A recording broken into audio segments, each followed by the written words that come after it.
জয় জগন্নাথ। আর কয়েক ঘন্টার অবসান, তারপরেই বাংলার ইতিহাসে এক নতুন অধ্যায় শুরু হবে।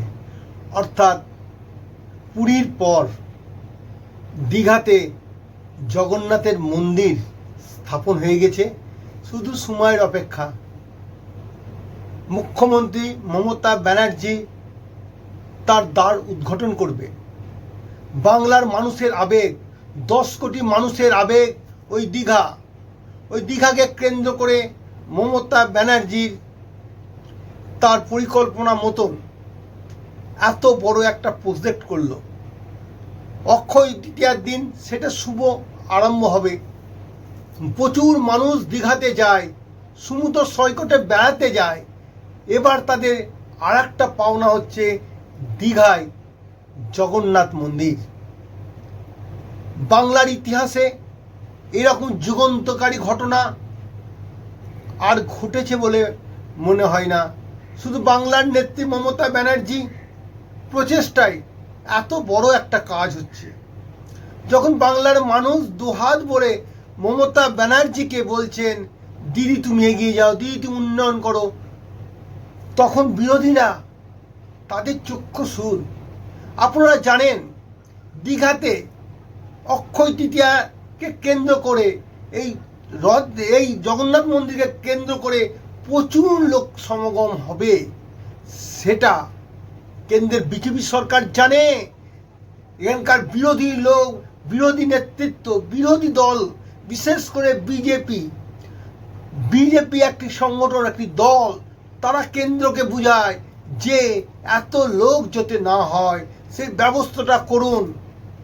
তারা ওখানে দুটো লোকাল ট্রেনকে বন্ধ করে দেয় যাতে লোক কম আসে। আরে বাবা, বাংলার মানুষের একটা আবেগ আছে। বাংলার মানুষ ভ্রমণ পিপাসু। সেই বাংলার অন্যতম অহংকারের জায়গা দীঘা।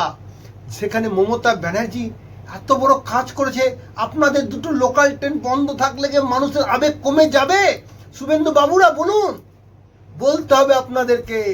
আপনি বড় হিন্দু বলেন, আজ হিন্দুর মন্দির হচ্ছে, আপনি সেখানে রেল রুখে দিচ্ছেন। কি ধরনের হিন্দু দাদা আপনি? কি ধরনের হিন্দু? মানুষ আপনার কাছে জবাব চাইছে। আজকে বাংলার মানুষ জবাব চাইছে। আপনি সনাতনী বলছেন, আপনি বলছেন হ্যালো ছাড়ো জয় শ্রীরাম বলো, আপনি বলছেন হ্যালো ছাড়ো জয় শ্রীরাম বলো। সেই হিন্দু আপনি সেই হিন্দু জগন্নাথকে ছোট করছেন। সেই হিন্দু জগন্নাথকে যে ছোট করেন, তাহলে কেন আজকে রেলটা বন্ধ করলেন দাদা?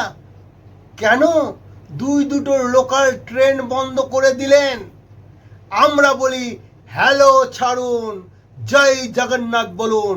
বাংলায় হ্যালো ছাড়ুন জয় জগন্নাথ বলুন। সনাতনীদের ক্ষেত্রে মমতা ব্যানার্জি যেমন হিন্দুদের নেত্রী, মমতা ব্যানার্জি মুসলমানদের নেত্রী, মমতা ব্যানার্জি খ্রিস্টানদের নেত্রী। মমতা ব্যানার্জি একটি জনগণ মন অধিনায়িকা। উনি সকলের মা, সকলের দিদি, সকলের আম্মা, দিদির মতন হওয়ার চেষ্টা করেন না শুভেন্দু বাবু। মানুষ আপনাকে রিজেক্ট করছে, আপনি আর কথা বলেন না। জগন্নাথ মন্দিরে আপনি বলুন, আমাদের সুরে বলুন জয় জগন্নাথ বলুন। একবার মুখ লাগিয়ে বলুন না জয় জগন্নাথ। আপনি সনাতনী, বলুন। যদি মন পরিষ্কার হয়, যদি ওয়াশিং মেশিনে গিয়ে আপনি পরিষ্কার হননি, জগন্নাথের নাম করুন। যদি আপনি পরিষ্কার হয়। জেলা বার্তা রিপোর্ট, মুর্শিদাবাদ থেকে মানিক ভট্টাচার্য।